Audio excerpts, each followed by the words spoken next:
So one of the best ways that you can become familiar with your watercolors is to actually surrender yourself to doing these mini samplers on a page of watercolor paper.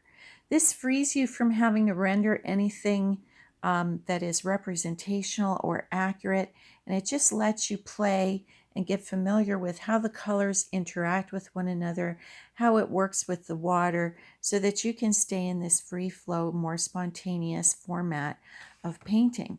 So we did a few of these in our first class and in our second class, and you can see that already they're giving you little kind of snapshots of views that could be turned into landscapes. This one looks like a little bit like maybe a stormy sky over a lake or a winter night, something like that. So you don't even have to have a photo reference when you're doing free flow watercolors. You can just work with the color in the water in a free form, spontaneous way and come up with these really great landscape snapshots.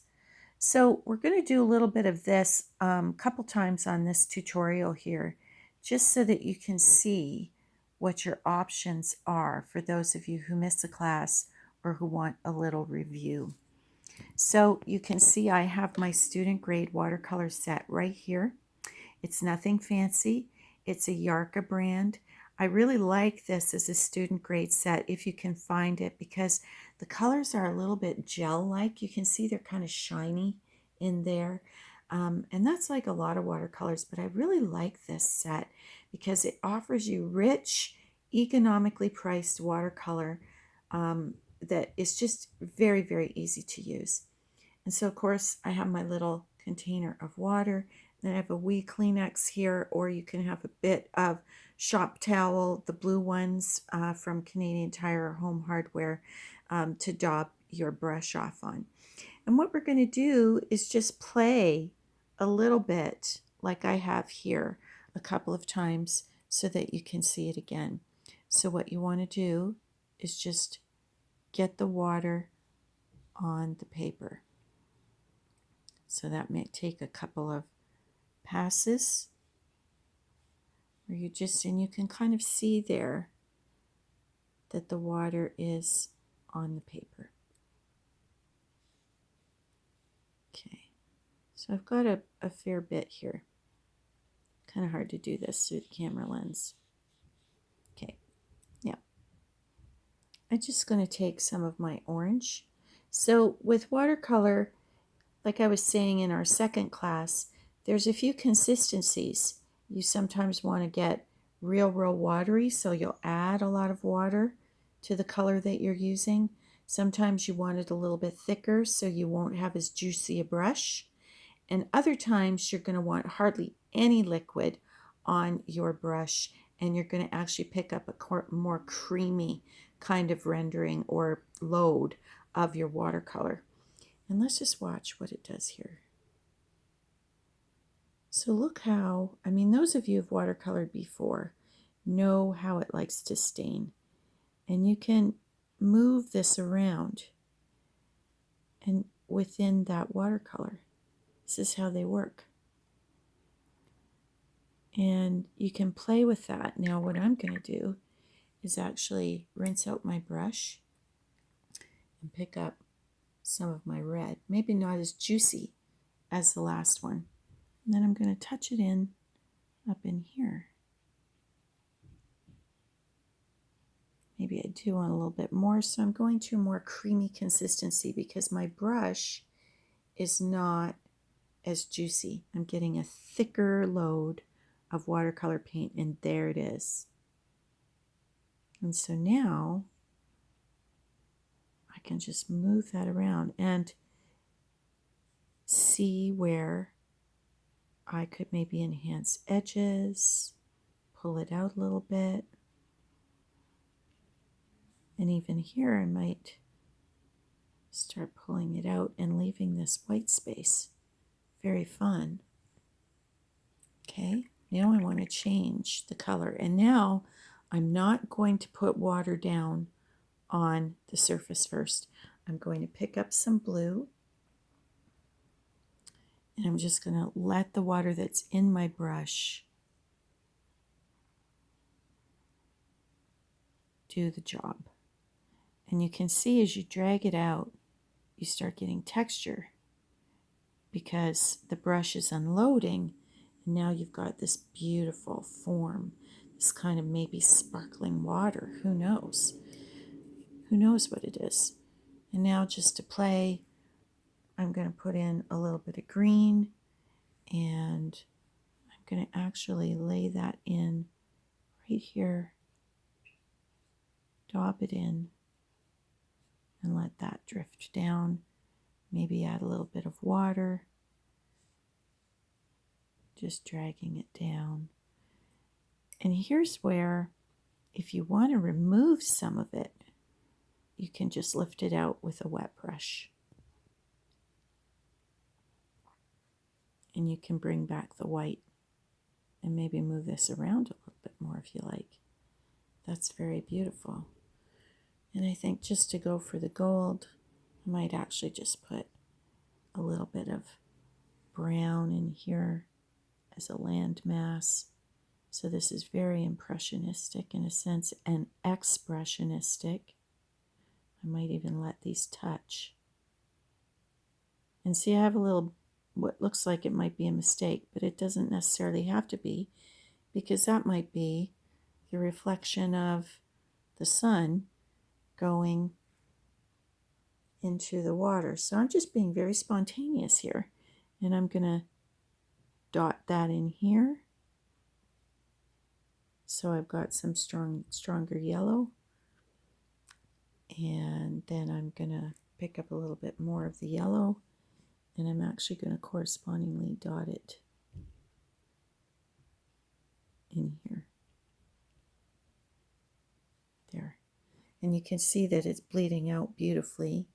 And maybe this is a sunset at the lake in the summer. Who knows?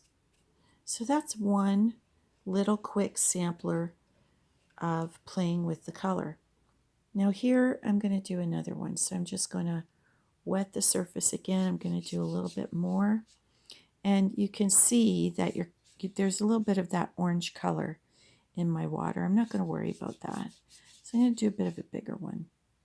I'm just going to get that water on there. What you're doing is breaking up the size on the paper. And I'm using 140-pound watercolor paper, which I love. It's my favorite. But you might like the 300-pound because it doesn't buckle and jump as much as the 140-pound. And hot press and cold press are all different. So you can experiment with those. Now I'm going to pick a bit of a different color palette. I'm going to do the purple. I'm just going to get it in there. So very spontaneous. I'm even going to grab some of my blue. I'm going to get that in at the same time. So I'm just really letting this bleed. Right? Beautiful. Maybe a little bit down here. And we talked a little bit about complementary colors last week too. And there's a little bit of a physics approach to complementary colors, which I'll go over this week. But let's use the traditional ones. We know that blue and orange, well, most of us do, are complementary colors. So you got red and green, blue and orange, and purple and yellow. Now, if I put the orange in here with this blue, it's going to make a kind of yummy, complex, brownish kind of gray. This, I think, needs a little bit more of the blue. So I'm going to dab back into my blue. And I'm just going to dab that in here and shift the color over. And you can see how the convexness of the water makes an edge. And then the paint's just floating in there. I really like that. And I might just add a little bit more water here. I'm lifting it out a little bit. And I'm just going to leave that. And when it dries, I'm going to see what I wind up with. And the beauty of doing these little samplers is what happens is you start to create little ideas for your own landscape paintings with which rather in our free flow watercolor class is kind of the subject matter that we're focusing on, but not exclusively. But this is a good place to start. And when you do a few of these samplers, this one was just with the red and a little bit of a more intense daub of it. This one was with the red and the orange.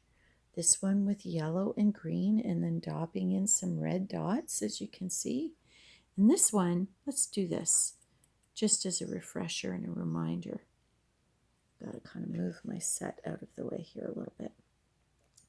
So you're going to put down a little dollop of water, and then I am going to grab my red. I'm going to put it in here.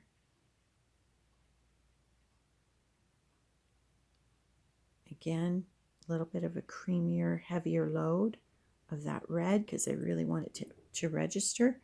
And you can see how it's bleeding out beautifully. And then I'm going to take the blue.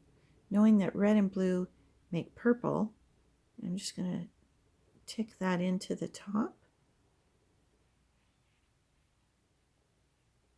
and let them kind of start to blend together.